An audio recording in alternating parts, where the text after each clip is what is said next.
All right, everyone. So this is week one of the 8-week summer sprint series that we are doing. We're so fired up to grab a hold of our rock stars and rank advance you before Celebration 2016. And tonight we have the privilege and honor of hosting David and Angelique Norrie, who are 7-star crystal executives, 7-star golden circles.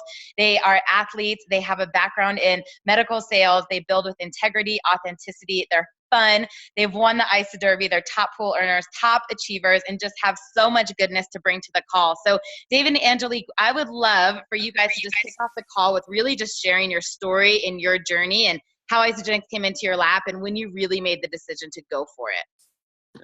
Well, I'll start with that since I was the one that sort of brought this big lug in. So this was 4 years ago. Ella was born, my daughter, and my first daughter, and she was about 6 or 7 weeks old. And as an athlete, kind of walking into this new realm of being a mom, it was a massive wake-up call for me because it was like a brand new life. It was very foreign to me.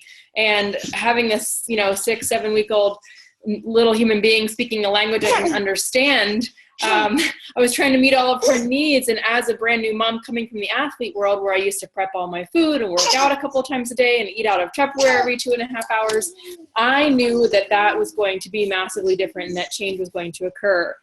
And the hardest thing for me as an athlete was understanding the fact that I was a natural athlete and chew your food athlete, and I didn't want to compromise my beliefs around whole food nutrition, but I knew I didn't have the time to eat the way that I used to. So it was going to be a huge challenge for me to do that as a nursing mom. So I looked everywhere. I was massively disenchanted by the industry. There wasn't anything natural out there that I felt confident in putting my body. And by the grace of God, I was looking for a Super Bowl recipe for a bean dip on Lori Harder's website, who's my best friend, and I saw a blog entry about why she chose Isogenics. So I read about it and I reached out to her and I said, hey, is this a new company that you've signed with? Are they endorsing you? Do you get free products? She said, no, they do not. They don't endorse me or any athlete or celebrity. It's just something that I know and love, and it's completely 100% changed my life. So I put it into my body, and about 3 days later, I lit up like a Christmas tree and immediately wanted him to be on board as well. So for the very first year, that's all we did was take and love the product, share the product. I kind of poo-pooed the business. I mean, even he would tell me to take calls in the other room when I was just kind of helping a friend sign up. It was very haphazard. There was no planning, no intention of the business. We just were making money to pay our bills and our mortgage and cover our product. And a year after that, we went into New Year kickoff here in Phoenix 3 years ago. Chris Harder was the one that pushed us to go. And I said, look, Cal, I've been to every corporate, national sales convention known to man. If this is one of those weird, quirky events with people running around with flashing buttons saying, lose weight now, ask me how, you can count me out right now. And he said, I promise it is the classiest, most well-produced, sexiest organization you'll ever be a part of and see. And if it's not everything I'm telling you to be, I will literally pay your way. I said, all right, I'm going to make you put your money where your mouth is. So we went. And for 3 days, I sat in the back row with Ella, who was about a year old, and I cried my eyes out because it awakened this giant inside of me. And I knew that raising her, I was going to tell her that she could be and do and have and give everything that she wants in this world. But I wasn't being or doing or having or giving anything I wanted to. I was in medical device sales where I was waiting for people to get sick to get paid. And that bothered me. I was having a hard time sleeping at night. I did very well there, but it wasn't something that I felt congruent with or fulfilled by any means. So I looked at David and I said, honey, we're going to go home and we're going to crush this. And then we started to build with intention. And our daughter's playing with push pins. And right now our daughter's playing with thumbtacks. So look, if you see us keep getting up and down. Here's the thing, guys. Sometimes it ain't glamorous. I know the fact of the matter is we were a little late getting on this call. I was hanging a chandelier and we have kids running around. This is real life. And I'm just going to spin it into the beautiful part of this business is we all have things that we're doing. And this is extremely important for us to be here with you. And when I got on this product, I was for the lack of a better term, I was a caffeine junkie. And look, I love the coffee. And now I've got it under control. But before, when you're just running on caffeine and you're going up and down, you never really get your adrenals under control. And what happens is you keep taking more and more caffeine to get up for your day and your workout, and then you can't sleep at night. And it's a slippery slope and that's what a lot of Americans are doing right now. One of the things I love about our product, when we talk about the minerals and stuff that's in ionic alfalfa, one of the first things I did was research it. Because when Angelique got me on it, I said, well, why am I feeling this kind of energy? Men need an explanation. Some people in general, but most men are like, hey, I need to know what's going on here. So I researched it, and minerals help turn your food you eat into energy. That's one of their main jobs. So when you go by a Starbucks at 2 or 3 o'clock in the afternoon and you see a huge line of people there, that's because nobody's getting the proper food. I mean, we all like coffee. We drink it in the morning, but if you're drinking coffee at 2 or 3 o'clock, 4 o'clock in the afternoon to get through your day, I realized I love the taste of it, but I wasn't getting the proper nutrition. I was nutritionally bankrupt is the term I learned from her. So as we transition into sometimes the business point of it, I was sitting there literally telling her to take the calls into the other room, but yet I was picking up on stuff subconsciously. I started using the term nutritionally bankrupt, and I'm like, no one's ever taught me that. I've never seen that on a whiteboard. What happened was I heard her talking about it so much, and then you start living it and you start talking about it. So that's the beautiful part about this thing is whether it's your spouse or your friend, the things rub off on you, and it really turned into like this beautiful relationship where we can design our lives. And I'm sure you've heard that term before too, but really it is. We get to design our days, and I wouldn't change it for anything.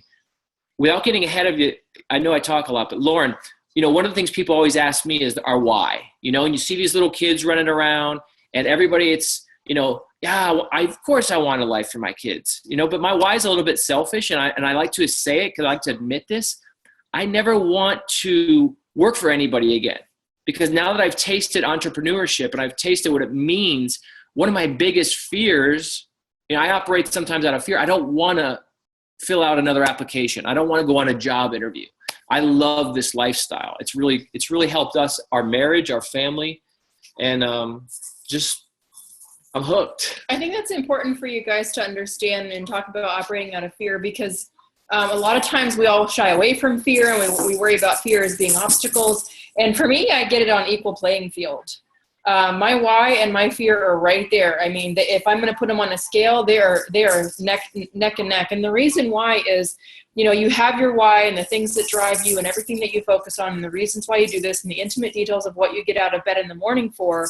But my fear is, what would my life look like if I don't do this?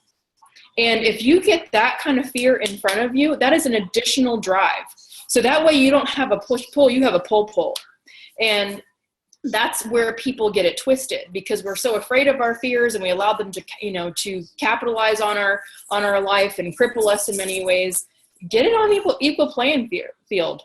What if you don't do this? What will your life continue to look like in the next 5, 10, 20, 30 years if you do not do this? And if you do not have laser focus and you don't keep your why in front of you and you don't get up every single day and master those mundane things that are easy to do yet easy not to do, they're going to change this life for you, because that's the compound effect.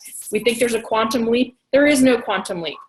There's no massive before and after in a photo. Someone got up every single day and got on that treadmill. Someone got up every single day and lifted those weights. They chose the discipline to put the right things in their mouth and build their bodies. It's the same with this business. They got up every day, like you, Lauren, every day, and put it in front of them. Their goals were in front of them. The activities were in front of them. The income producing activities are in front of them, and you're doing the do. You're going to lose your power when you don't.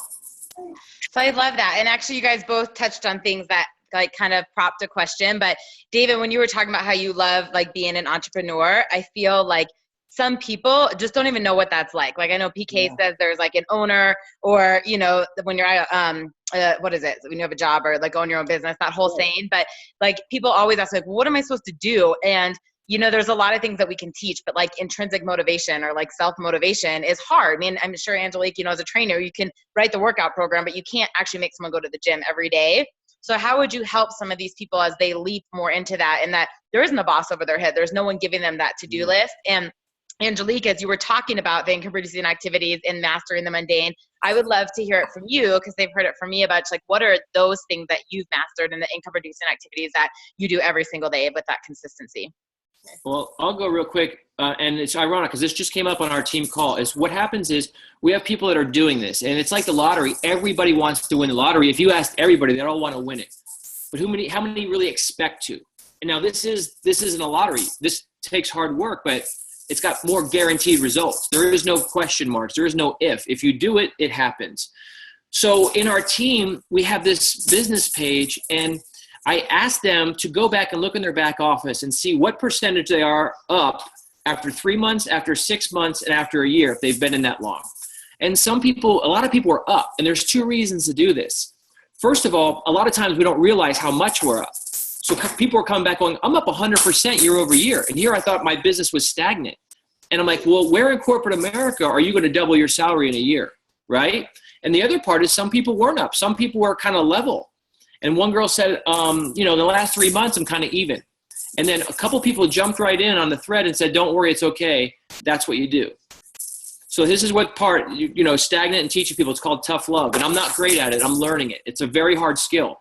So I had to jump in and say, I understand people are going to say it's okay, but it's not okay. Because if you're not growing, you're not growing.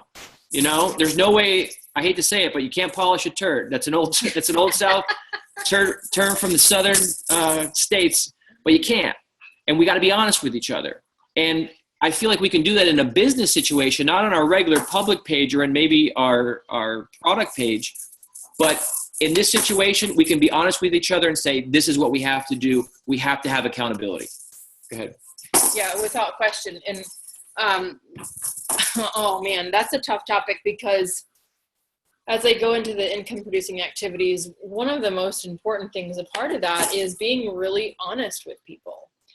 This is a business of truth and owning your truth and understanding that you're more loving when you are truthful.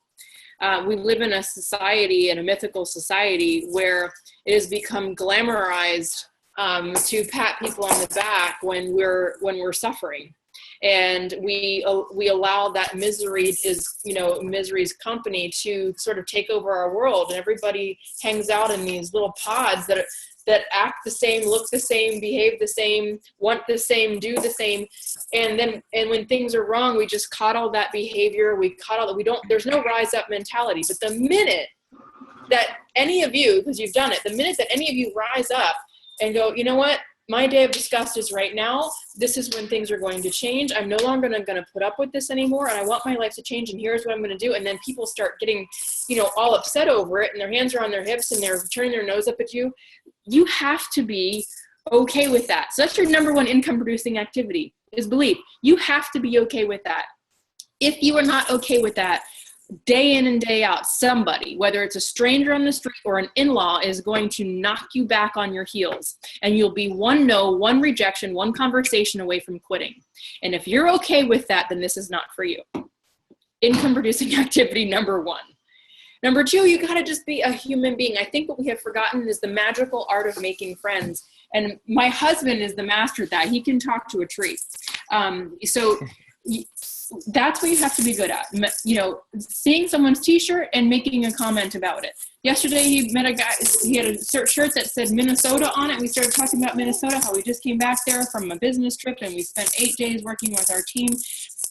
Now we have a rapport, and that rapport is going to come down to the next time we see him, we're going to have additional comments or conversations to have. Please stop forgetting to connect. This is the most important thing. We get so wrapped up in our own mind in those conversations thinking, when am I going to bring up isogenics? This person would be awesome. Oh my God, their personality is amazing.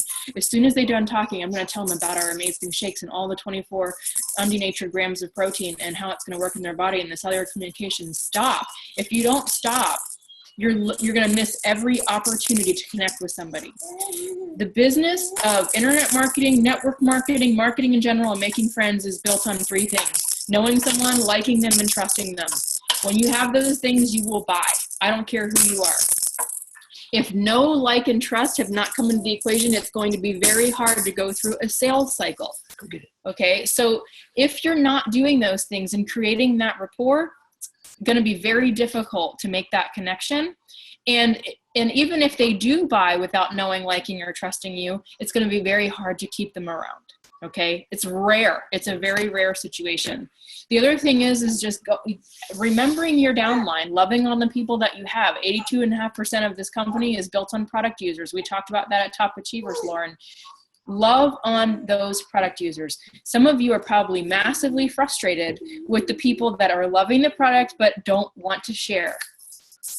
Be okay with that. 82.5% of this company is built on people that love and do not share. Be okay with that. Their time will come. And if it doesn't, it's okay. The more time and energy that you spend on that, wishing for them to do something that they're not going to do, the more people, conversations, and human connection you're missing. And there will be somebody that you have missed that somebody else will have connected with because you're too busy trying to drag the dead or resuscitate somebody in your organization. It's not going to work that way. Yep. Gratitude, loving on people, recognition is huge. Tony Escobar said this on our call. Women will climb a hill for money. They'll climb a mountain for hugs, love, and recognition and edification. Okay? So recognize, love, edify. It doesn't matter what they're doing. If you're edifying their physical results, their financial results, finding out in your organization, who's doing what, making sure that you have your finger on the pulse. She's going to knock over. We have a nanny that left at 5:30. So we do get managed our day. And this is one of those parts of the day. You guys are fine. We're so grateful to have you on here. And she's I adorable. figure most people have these hurdles in their life. So, we always embrace it, No, this is the only way. Well, I would love, so a lot of the people on this call are on their sprint to executive. That was a huge part of it, and we were really, really trying to get them to that next level and into the leadership pools. Or maybe they've just recently gone executive and they're trying to go 1-star, 2-star, create their first executive. We would love some of your golden nuggets on what was successful on your own journey to Crystal Executive. I know that was a while ago, but I'm sure you keep going executive in terms of creating consultants. So how you would inspire them, and then also the tips on how once out of not the product users, but when you really find, some rock stars, how you're developing your leaders and creating more executives. Okay, can I say something Go ahead. quick on that? Yeah. We hit executive almost by accident, and here's how. We didn't know what executive was or Crystal Executive. We had I think 6 consultants, and Chris was like, hey, if you had 4 more consultants on your other leg, you'd be executive. I was like, awesome. What the hell's that? And he explained what it was. So we somewhat enabled that rank because I'm just competitive, right? So I was like, all right, cool. I'll get a bonus. Fell right back out. Okay. Number 1, do not, whatever you do, if you take anything away from this call, please do not go for paper ranks. Hitting executive, falling back out. Hitting 2-star, falling back out. Hitting 3-star, falling back out. If you're paper rank, it's simply ego. And the minute you're operating out of ego, you're not serving, you're not leading, you're not contributing, you're not changing. Nothing is growing in your organization. And that is the danger zone, okay? I don't like the fact to hit a rank for the sake of hitting a rank. I won't enable our way there. I won't manufacture it. I won't manipulate auto shipments. I mean, there's all kinds of stuff that could go on. Please don't allow that to happen. So when you're sprinting to executive, the number 1 thing is sprint there with integrity, act in urgency, but don't be pushy, because you will push people away that could have been massive rock stars in your organization because you were pushing so hard just because you needed to hit a goal. So it's really important that you will get there. Yes, absolutely. The deadlines are important. Having a goal, knowing that there's a finish line. Otherwise, we're running marathons with no finish line. That's not fun. Okay. But really important that once you hit there, you turn around, you do it again. You cushion your executive status, but you're turning around at the same time and taking at least 2 people deep with you. You got to replicate and duplicate that action. And the other part about how do you get people to be leaders, you alluded to a little bit earlier. We really got to talk to people and give them responsibility. Sometimes people crave direction. We don't have managers. We came from corporate America. We knew exactly what we were supposed to do, when we were supposed to do, who we were supposed to talk to about doing it. And then, all that chain of command was there. One of the hardest things about this and the most beautiful part about it is the same thing. You're self-employed. You don't have a boss. That's the beautiful part. The hard part is you're self-employed. You don't have a boss. So by being a leader in your organization, you have to have a fine line between telling people this is what you need to do and setting the example for it, right? Speed of the leader, speed of the pack. People will mimic your leadership. And then really people want to be told at the beginning because they don't know. And maybe they're afraid to ask. So disperse some responsibility on the people. I need you guys to run this call. You know, we're doing a meeting. We started doing bi-weekly meetings here in our hometown. Now, our downline is everywhere. Alaska, New York, Florida, you name it. And that's how we built our business. But it's very important to have some kind of a rock where you are, right? And the same thing for everybody in your downline. You need to tell people to find a partner or a buddy. Another thing Tony Escobar said, he goes, get yourself a buddy. Share some responsibility. And then make sure you hold that person accountable for the things that they need to do. Because people need to be told. They want to be told, hey, I need you to do this. So we have a meeting, and it's grown and grown. And I give everybody 15 minutes. And I said, you need to talk about something of value. Not just get up there and tell your story. That's good too. But I need you to get up there and give these people something they can take away. Educate them. If you don't know it, think about something. And people, once you give them a responsibility, you know, if you look at it, if you fail, sometimes the thing is if people fail, you know, if you say a goal and you don't tell anybody, what happens? Well, it's okay if you don't hit it, or if you tell your best friend. You know, the worst thing you could do is tell your goal to your best friend, because what's your best friend going to do? Oh, that's okay. You tried. You did a good job. But if you tell your goal to the group, or you disperse responsibility and some type of action to people in your group, and you let everybody know, then nobody wants to let anybody down. And that's the hard part. Like I said earlier, I had to tell this person, look, I get it. You're trying, but you're not trying hard enough. Something's wrong. And if you told me you want it, that's the thing. We have this connection. You know, like when we were with Lisa Nichols, and Lisa Nichols, we speak. And Lisa Nichols, the first thing she does is says, she gives you praise. You did this, you did this, you did this. She says, now may I coach you? So you have to give her that okay. In other words, you know what's coming. Here comes the stuff you need to work on. But she's going to make sure that we're on the same page here. So she's not going to hurt any feelings. So that's a great thing you guys can do with your team.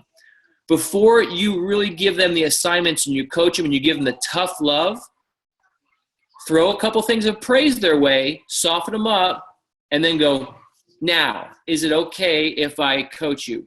Yeah. Is it okay if I give you some constructive criticism? And that way they give you permission and you're on the same page. And as long as you're doing it, as long as you're setting the example, it's okay. You're because opting in. Yeah, you can't tell your team to do something that you wouldn't do. You're on mute, Lauren. Sorry. David, just to clarify, outside of like your opportunity meetings, I know you guys do Launch Your Life down in Arizona. The bi-weekly meetings that you're saying, those are for like your business builders or the people in your organization. That's where you're having them. For our team. Okay. So Launch Your Life is a bunch of people on different teams. Mm-hmm. That's one of the beautiful things about this. I mean, we work with people that aren't connected to us. We had people over our house the other night just for breakfast that were from 3 or 4 different teams just to hang out. Mm-hmm. But our meetings on Saturdays that we do have been exclusively for our team.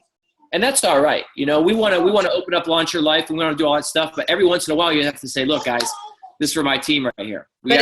So it's your builders then where you're having them get experience training and speaking that you're asking them to come up with their topic. Yeah. I love that. You guys, I hope you guys are taking notes on that. I think that's a great way to empower people, because I know we've all been like, hey, will you help with the team call? Or, hey, can you do a 3-way call? Like, and people get so fearful that's such a great way, and it's a safe place, you know, and I love what David's saying about how we can really support the good thing and cheer them on, but also give the feedback, because if they're comfortable with you as their mentor, right, then they can be comfortable with other people, and that's only how we're going to grow people. I think that's brilliant. Let me ask you a question, Lauren, and I said this to our team this morning. And I don't know if you'll hit it on the nose, but one of the main things that all the top leaders, you're talking like Jay Bennett, you know, you're talking like people that are way up there. One of the main things I noticed at Top Achievers that they all said, and we've heard it all before, is, you know, the question is, what would you do if you could do it all over again? What was the one thing that you would change, or the biggest mistake? And almost all of them said, I wouldn't spend as much time trying to get people. I would just go with the few people that wanted it. And Tracy and Jay and and Janny, they'll all tell you there's a handful of people, your close network. Those are the ones you're going to work with and pour into that give back to you. Now, like Angelique says, you're going to have to love on the business builders. You're going to have to love on the product users. You're going to have to give some of your time and attention to the people who are toiling in the middle there. And you're going to have to give a little more attention to the people who are pushing. But there's a handful of people that are your ones that meet you halfway. And we have a couple coming to our house this weekend to visit us. And the only way I describe it, I said, if I told these two to go out in the middle of a busy intersection waving Angeliques flags, they would. Now, I would never ask them to do that.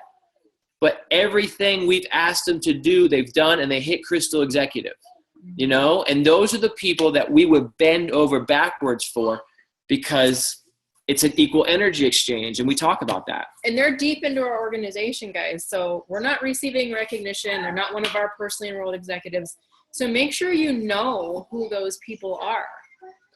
That's part of your income producing activities. That's part of your daily. You need to find out, because you got to mine through that organization. I wish, and I know that they're working on it, but there's going to be easier ways for us to discover that. Because right now it's a manual process. When you're looking through 22,000 people, that's overwhelming. How am I supposed to find out who's doing what other than the reports? And even that's not always the best way to know.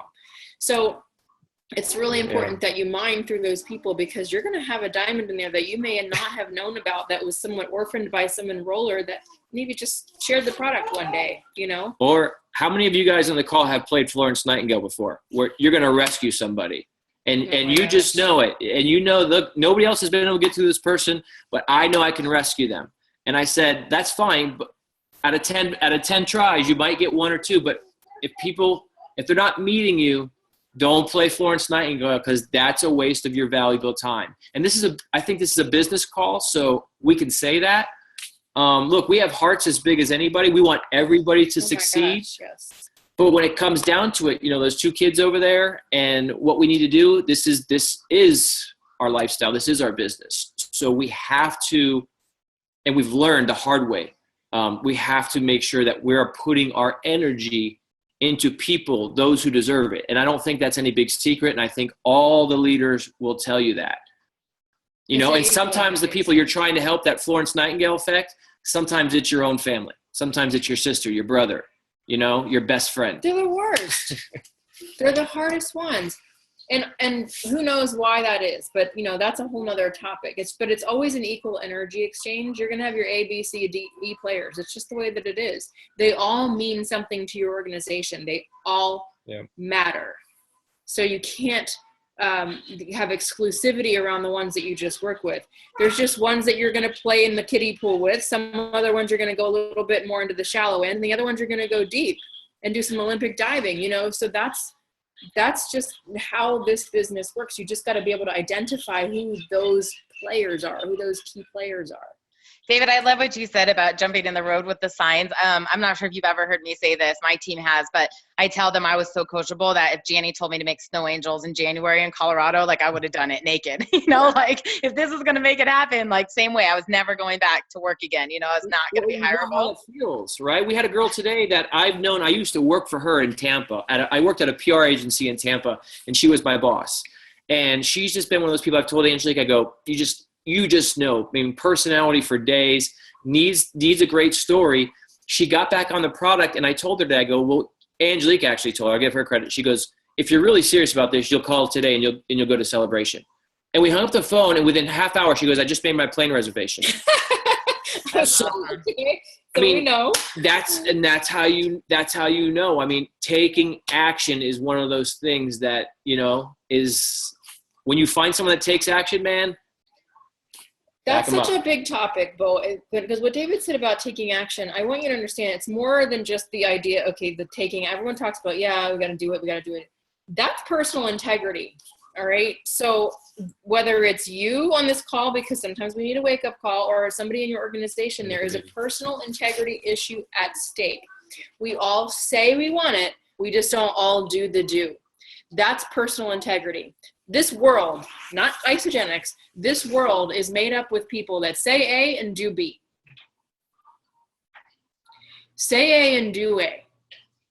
If you're going to say that you want this and you're going to say that this is what you're committed to, then have your actions show that this is exactly what you want and this is what you're committed to doing.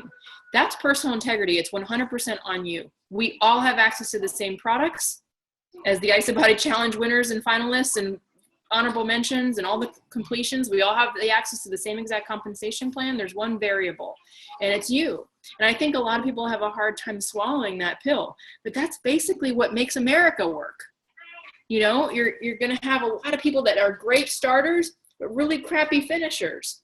There's, 90-some% of the population looks like a certain way, and then you have your upper percentages, your 2 to 5%, your 1%ers. That's how Isogenics is. It doesn't mean that we had a better opportunity. It doesn't mean we had a better placement. It means that we wanted it bad, and we wanted it more than you. And maybe I didn't want it more than you. I was just willing to work. Maybe your why is way bigger than mine, but you didn't get your butt up every day. So it's so important that we get that. And sometimes it's a slap that we have to accept. But those are the things I'm talking about. We just live in this weird society where everyone's okay with being coddled with mediocrity. And I'm not. Like, that's very uncomfortable for me. I don't like good enough. I love that. I love what you're saying. And I really hope people are hearing it loud and clear. I know Janny's on here. I don't know if you guys can see her screen. She's still in Hawaii. She's just like well, you can learn on the beach. But here's an important part. So she was a competitor. She grew up, in competitive. I played competitive sports, but she was at a higher level. And, so the key is, don't think that if you're not that way now that you can't be. And you don't have to marry someone to feel that. It could be a friend. It could be a mentor. The key is, and we've heard this before, be around somebody like that. I remember listening to Betsy or Janny on a call, and they were talking all about numbers and stuff, but I'm not a numbers person either.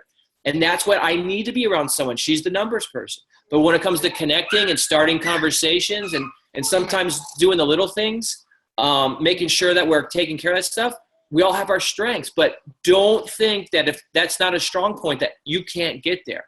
Because once you start getting a little bit, that's why recognition is important on every step of the way, whether it's recognition that you give or that your upline gives or that the company gives, is because that starts to create that momentum. It starts to create that urge. We had someone do a survey monkey on us from our upline.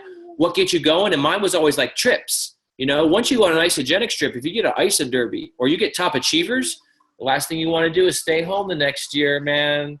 That's addictive. Once you taste it, get a little bit of that wine, and then all of a sudden you want more. I love it. So Angelique, I love what you were saying. And I know that Janny and I are in agreement with you about like not to push up auto ships and do things that are disingenuous because you're going after a rank, which is not long lasting. But we also, I think do kind of like Blitz Weeks or like set a goal where like everybody's working together and striving for that, and like speed of the leader, speed of the pack. And so right now, like we are really, really using the 5-cycle bonus as a way to dig deep into the tree, find those consultants that maybe cycle 1 or 2 times, and knowing that by lifting them up, it's going to, in theory, raise everybody else up. This is the last question I'd have for you guys, unless there's any final words you want to add. But we'd love to know just from your perspective how that's been successful for you, and what are the ways that you are not only doing that in your teams, but you're teaching your teams to do that everybody runs together and everybody celebrates together and is successful together without like trying to like chase a rank or have an off week. Well, that's a tough question because I think we're still trying to figure it out. Everybody wants to figure out what really motivates people. I know you guys know the Dicker Hoops, and I know they do a lot of stuff with personality coding. In other words, what drives one person may not drive another. And that's, now you're getting really deep into it. Now you're getting like some scientific, psychological stuff.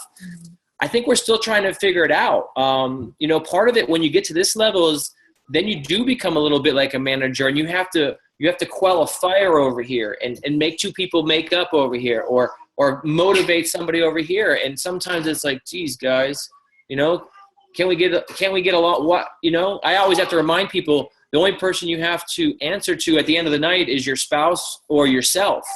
You don't have a manager. So what are we trying to do to get people one team? We do a lot of recognition.